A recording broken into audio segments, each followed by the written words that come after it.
5 myths about CE5 experience. What is human-initiated contact with extraterrestrials really like? Don't abduct me, the poor human says. And the ETs respond, you've been watching too many movies. We don't do that. So I'm going to be directing this video primarily to the CE5 Facebook groups that I'm very loosely connected to. And it's because it's frustrating for me because I go on to those groups specifically because I want to interact with people who are doing this and having this experience. And what I found is that on these groups, because I guess it's because the internet, basically have 3 kinds of people from what I can tell. This is not an exhaustive list, but if I were to break it down into 3 categories, one would be people who are doing CE5 and are doing it successfully, and they will give you the same kind of experiences that I've had. Then there are people who are interested in it. Perhaps they've attempted CE5 or actually done CE5, but they tend to conflate CE5 with a bunch of ufology stuff. So I'm not a ufologist. I've never been a ufologist. It wasn't, 9 months ago I did CE5 for the first time, and I made contact with extraterrestrials, and I have been in contact with them ever since. I do solo CE5 meditations, which I call interdimensional meditation. I do that every single day now. And I'm in continuous telepathic, energetic connection with extraterrestrials. And so I have a lot of, condensed recent experience, but I have a lot of experience with it. So I hear a lot of people who are interested in it, but they seem to be conflating CE5 with ufology. Ufology is something else. And then there are just the ufologists, people who clearly have not done any CE5, don't have any experience in it. Nothing wrong with that, they just don't have any experience in it. But they're coming on and they're putting on videos and they're bringing up topics that are completely ufology oriented, and again, conflating the two. So I don't intend to be the expert. I just want to create a video for people who are honestly interested in this, or who may be just starting out and want to know what's really going on. So I'm going to give you my experience, and other people can chime in and give their experiences as well. I want to make something clear. I am not an abductee. I've never been abducted by aliens, and I believe that aliens are a completely different phenomenon. If you want to understand that better, I talk about it on my channel. And also Dr. Greer talks about it as well. But I'm not going to take up the time to do that here because there's a lot of feelings attached to it. But at the very least, I want to tell you there's a huge difference between UFO, alien contactee, abductee type of experiences and actual CE5 or human-initiated contact with extraterrestrials. I make a distinction between aliens and ETs. All right, so let's get to the list here. So the list, number 1, one of the misconceptions about CE5 is that CE5 is only about seeing extraterrestrial spacecraft. This is a very understandable misconception. By the way, each one of these misconceptions I had when I started out, and before I did CE5, I had these same misconceptions. So misconception number 1. This is something I hear people talk a lot about. I want to try it. I've been trying it. Nothing's happened. How do I do it? These kinds of things. Well, it's real easy in the beginning to think that CE5 is all about seeing extraterrestrial spacecraft. So you may have the impression that CE5 is about going out somewhere, sitting out on your balcony or going out onto the beach or going to a park or somewhere out in nature, and you set up your chair and you've got your camera and you've got your walkie-talkie or your wireless radio, and you then do the meditation and the vectoring, and you do that with the expressed purpose of seeing a spaceship. That's why I did it. I specifically did it for that reason and that reason only. That was what I got from watching the movie Close Encounters of the Fifth Kind, that's what happened. And I wanted to see if it was true, so I did exactly that. I showed up with my camera. I showed up with my...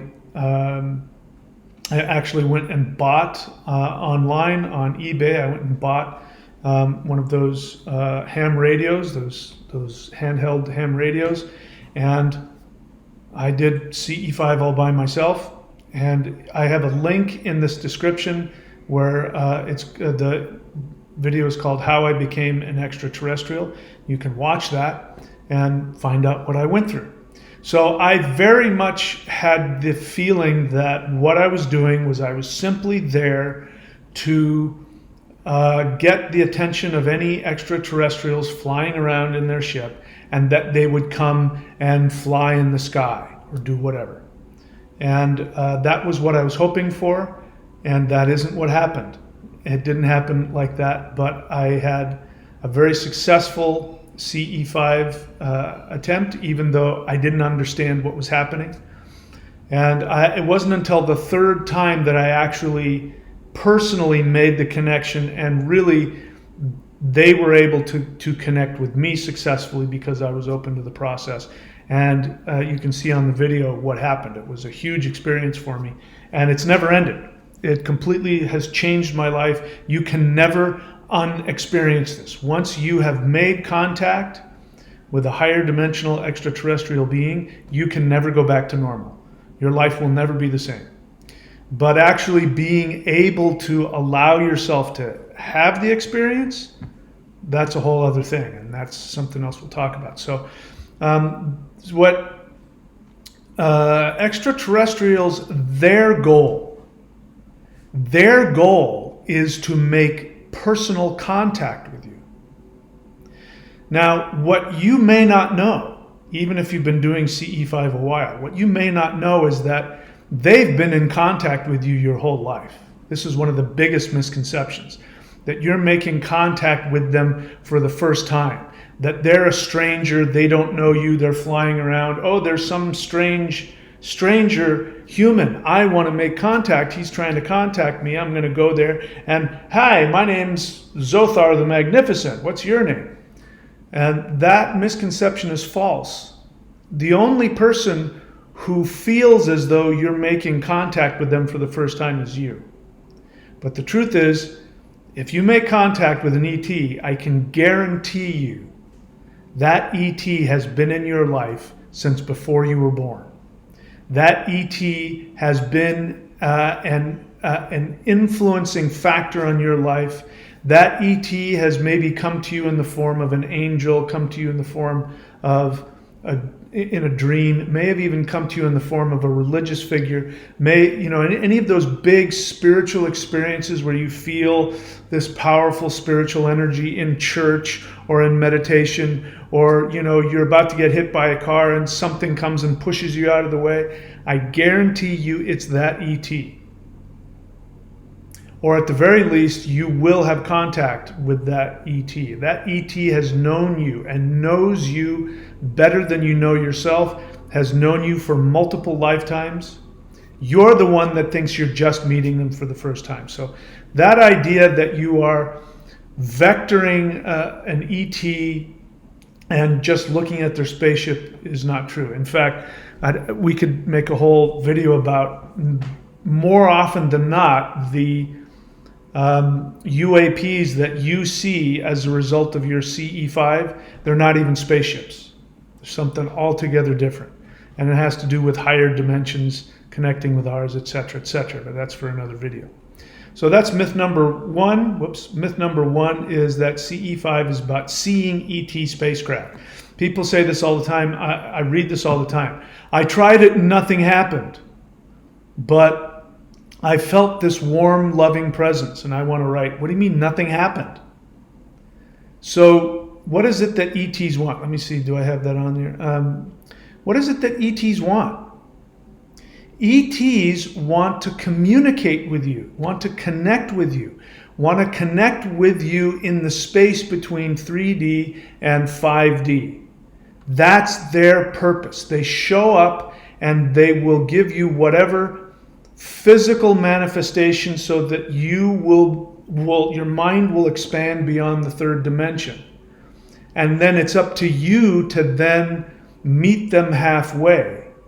When you allow them to communicate to you on a spiritual capacity, in a meditative state, or even if you're in a waking state, but you're open to something, quote, paranormal, and communicating with them in that state in between the dimensions, then they will be able to connect with you. Then you will be able to feel them. You could have two people side by side, and if you have one person who's very 3D oriented, who's very wrapped up in lower dimensional thinking, probably full of fear, doubt, a lot of negative self feelings, that person might not experience anything. But the person next to them will go, "Oh my God, do you feel that? Oh my God, can you hear that? Can you see that?" The other person will be more open to the experience. So myth number one is that CE5 is about seeing ET spacecraft. It's not. I can't stress that enough. I've seen, I can count on one hand in 9 months, the physical manifestations, and they were only there just to get my attention. The rest of the experience has been in a deeply meditative state, or even in a conscious state. They communicate to me, or in dreams, or but that's really what they want. Again, the point is, they aren't interested in giving you a light show. They're only interested in doing that to get your attention, to get you to think beyond the third dimension, and to make yourself available to communicate with them on a higher dimensional spiritual plane. Okay? So that's CE5 myth number one, that CE5 is about seeing ET spacecraft. CE5 myth number two is that ETs are aliens. I'm not going to get into it, but everything you've heard about aliens has nothing to do with ETs. There is such a thing as alien abductions. They do exist. But whatever those beings are, which is for another video altogether, whatever those beings are, which we refer to as aliens, are not from outside of Earth. They are a terrestrial phenomenon, and I'll just leave it at that because then it opens up a whole can of worms. So you don't have to worry about being abducted, because ETs are not aliens. And no matter, and this is, again, when the conflation between ufology and CE5 comes into it, there's a lot of people, well-meaning people, sincere people, who are very interested in the alien abduction phenomenon. And because of the truth of the matter is that the alien abduction phenomenon also has embedded within it a lot of supranormal, I'm not even going to say paranormal, but supranormal experiences, mean things that go beyond our understanding of physics. Things that float through the air or go through walls, or telepathy, or things like that, which we associate with things beyond the third dimension. When you look at all of the abduction experiences, and even if you give them the benefit of the doubt as being exactly the way the experiencer believes it happened, you're still talking about something that happens completely in the third dimension.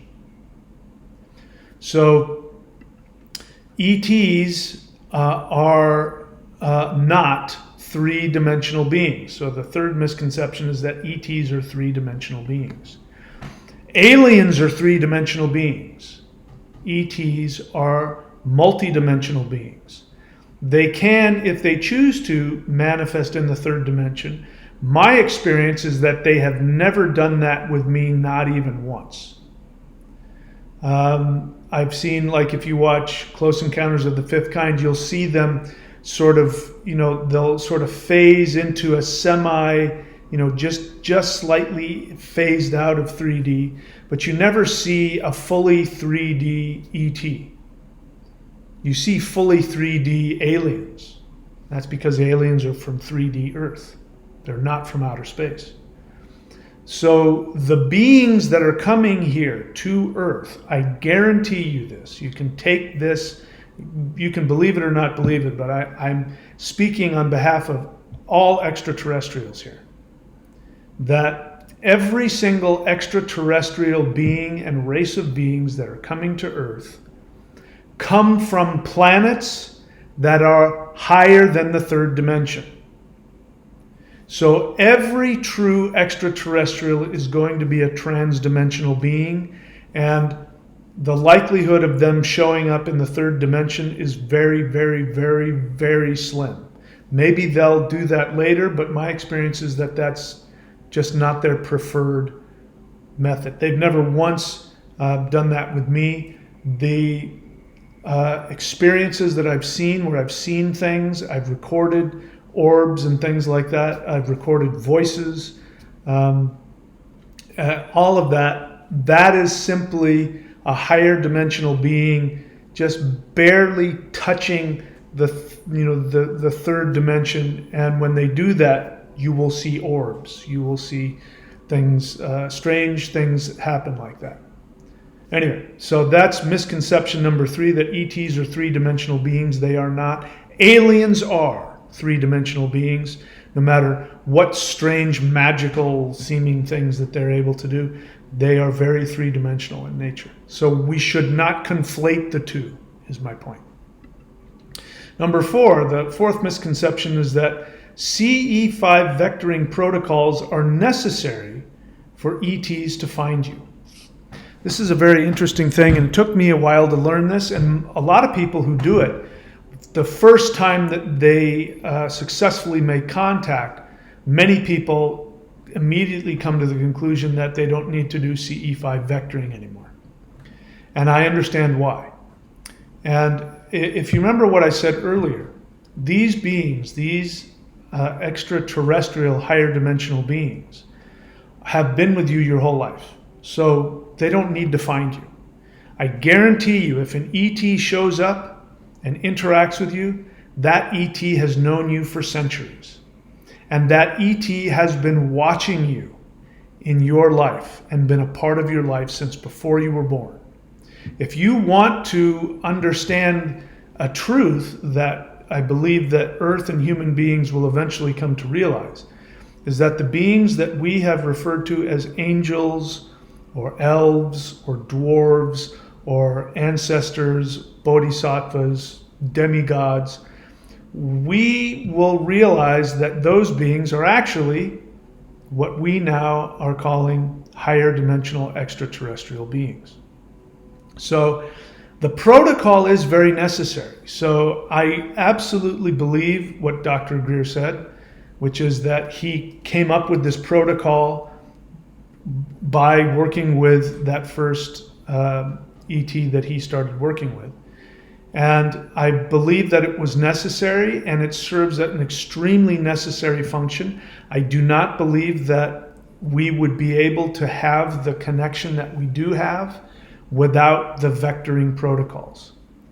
But it's not because ETs are flying around looking for humans, and when you do the vectoring protocols, they can, use their little ET computers to find you.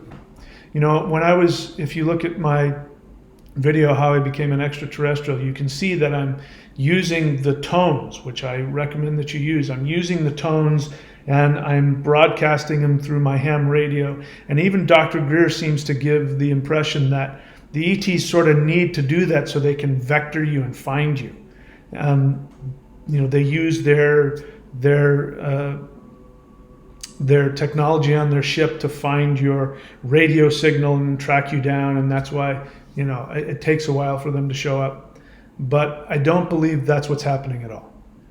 I do believe it's necessary, but I think the only reason it's necessary is because it is virtually impossible for a three-dimensional being to have access and to have direct contact with a higher dimensional being unless the third dimensional being creates a vortex that is completely based in your conscious decision to give permission to a higher dimensional being to connect with you. Because if higher dimensional beings contacted you without going through the protocol, it would be traumatic to you because it's a rupture between 3D space-time and whatever dimension they're coming from.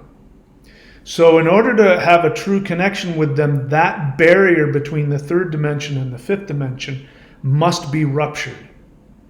So he's right that the vectoring creates a portal for the ETs to come. That is true. But it's not that they need that portal to show up. They don't need it. And they don't need that portal to find you. They don't need that.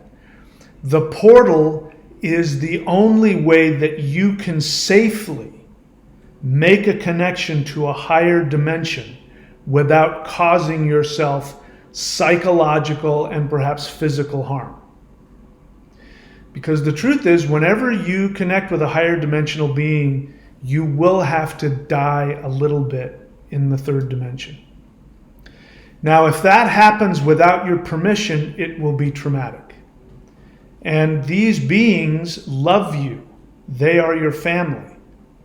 And we'll talk about this in one of the later misconceptions, but they love you. They see you as their family, and the last thing that's on their mind is causing you any harm. So up until this point, the only way they've been able to communicate with you has been through signs, like you see a sign in the sky, or, angel numbers, or synchronicities happen. You get this feeling, you get this intuition, you have a dream. You go to church and you feel this presence. You go to meditation, you feel a presence. It has to always be couched in some acceptable 3D, masquerade. Because your 3D mind, if you're a religious person, you can accept the idea of angels. So if you have a dream and an angel appears, that's okay with you. It doesn't rupture your 3D experience. If whatever it is. This is why people do psychedelics, by the way. So for people who do psychedelics, I recommend if you just start doing CE5, you'll get the same result because it will increase the DMT level in your brain significantly. In any case, the vectoring protocol is necessary for you. If you don't do the vectoring protocol first time out to make the connection, you may suffer some damage. You may feel like you're going crazy. You may actually lose your mind because the three-dimensional mind can't understand and tolerate it. But when you do the vectoring protocol and you go out of your way, you put yourself in a meditative state, you then imagine yourself going out into space. You then mentally give the invitation, are there any light beings out there? That is a very clear statement of conscious decision to break through into a higher dimension, whether you realize it or not. And it also gives permission to those higher dimensional beings. And even when they show up and your third dimension reality starts to come apart, it won't cause you any psychological damage because you're the one that chose to do it. You don't realize it, but CE5 is a choice to start dismantling your understanding of the third dimension. And very quickly, the reason why that's happening now and didn't happen 50 years ago, 100 years ago, is because we are going through a monumental evolutionary shift where planet Earth and human beings are going to evolve to a higher dimensional level. So for the first time in Earth's history, these higher dimensional caretakers of our planet are now pulling back the the veil and saying, okay, so you thought we were angels and elves and earth spirits, but here's what we really are. We're souls just like you who have incarnated into higher dimensional bodies, and we are now going to be a part and work with you to shift Earth up to the next level. And the first way we do that, the first step of that is we must make contact with you through an interdimensional connection, which will then start to shift you up. All right? A lot of stuff packed into those few sentences. But bottom line is that CE5 vectoring protocols are not necessary for ETs to find you. They're necessary for you to accept the life-changing, Earth three-dimensional shattering effect of contact with higher dimensional beings. And misconception number 5 is that ETs have a different morality than humans. This is very frustrating for me to see. Unfortunately, in the ufology crowd, remember, conflating CE5 with ufology is a big mistake, and it can be very destructive if for no other reason that people, sincere people will get confused. There's a lot of CE5 people out there who think there are good aliens and bad aliens, who believe in a lot of the ufology, Zecharia Sitchin nonsense.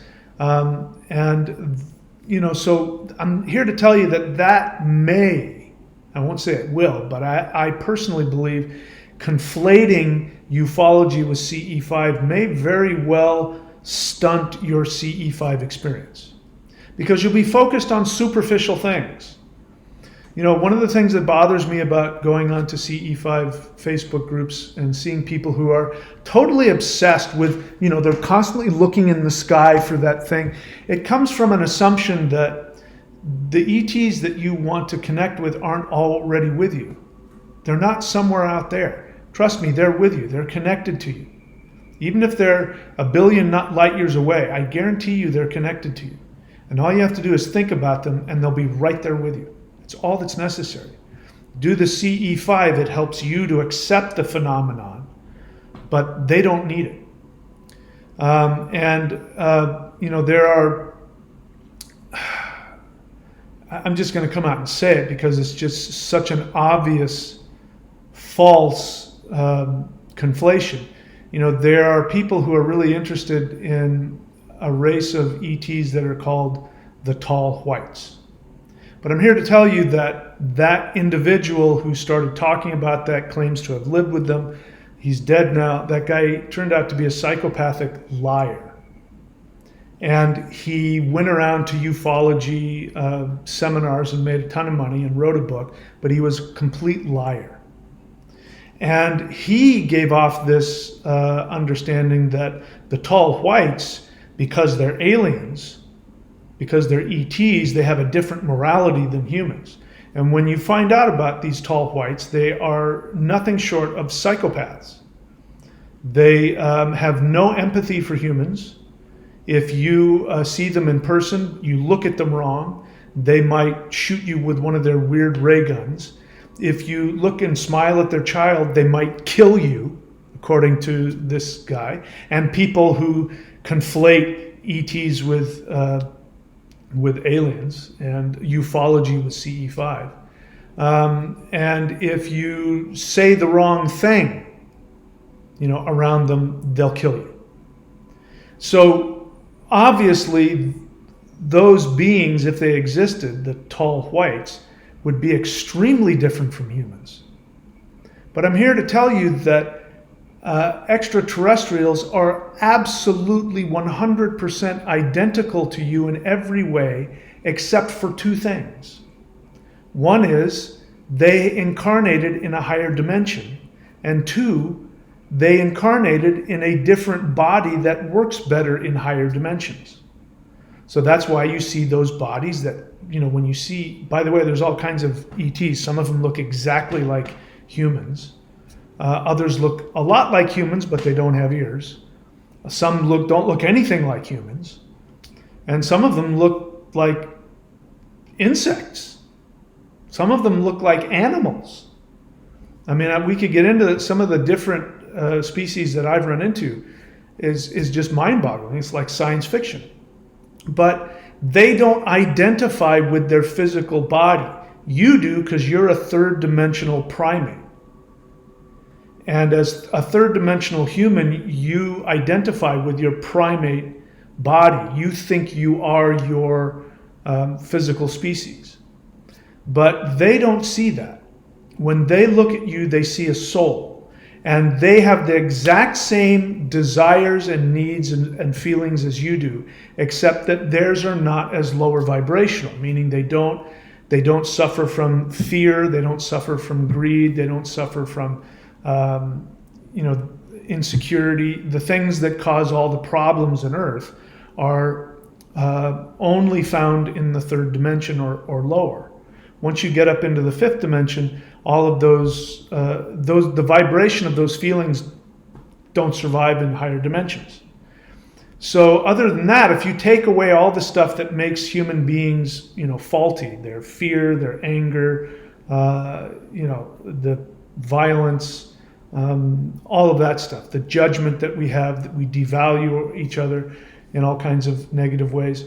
If you take that stuff away, the things that we identify as human, that make us, beings of light, our love of nature, our love of each other, our love of beauty, our love of fun, connection, communication, relationships, our need to be loved and seen and heard and experienced, all of those things are identical in ETs. So they're not foreign, they're not alien. Alien means different. They're not different from us. They don't have any difficulty understanding you, which is one of the reasons why they have no need to abduct you and experiment on you, because they are you. They've been human. The other thing is these extraterrestrials, many of them, if not all of them, have been human before. So they know exactly what it is to be you. They're just in a higher dimensional state where they don't suffer from the same difficulties you do. So I would like for you to drop my suggestion for you. My hope for you is that you will drop all of the conflation between, what did I say the last myth is here, that ETs have a different morality than you do. What you consider to be true morality, so do they. Which means they will never violate your boundaries, which is another reason why they will never abduct you. They will never violate your personal boundaries, not just your physical boundaries, but your personal boundaries, which is why they in the past have come to people in the form of whatever religion they chose. If you're a Christian, they'll show up as Jesus. I know, because that happened to me when I was a little kid. And later on, one of my ET guides showed me that was an extraterrestrial that was coming to me in a form I could accept. This is why a lot of people who have near-death experiences, they say they talk to Jesus. Well, they're talking to a higher dimensional being that's allowing themselves to be seen the way that you need to project onto them. So they don't need to experiment on you. They are not different from you in any way, from an emotional, psychological perspective on the higher dimensional scale. They're just like you. So please drop all of that. I really wish that more people who've done CE5 would speak out against the false associations of ETs and evil aliens and ETs and abductions, and that there's somehow it's okay. Abductions do happen. But unfortunately, the people who have been abducted by something from planet Earth. And that's a whole other subject. They've not been abducted by ETs. And in fact, those beings that we would call aliens cannot even be in the same, can't be anywhere near somebody, an extraterrestrial. Their vibration is so high. Whatever those beings you want to call as aliens, they would run for the hills if they were in the presence of a true ET. Okay, so again, this is my experience based on my extensive 9 months with CE5, doing daily CE5 solo meditation. I hope that's been helpful, and I hope whoever the administrators of any of these Facebook CE5 groups, I hope you're willing to post this and allow people to see it. And this should spark some discussion, especially the discussion between the difference between three-dimensional aliens who abduct and higher dimensional ETs who never have and never will abduct. That's it for me, guys. I wish you all the best. Thank you so much for showing up, and I'll see you all hopefully soon.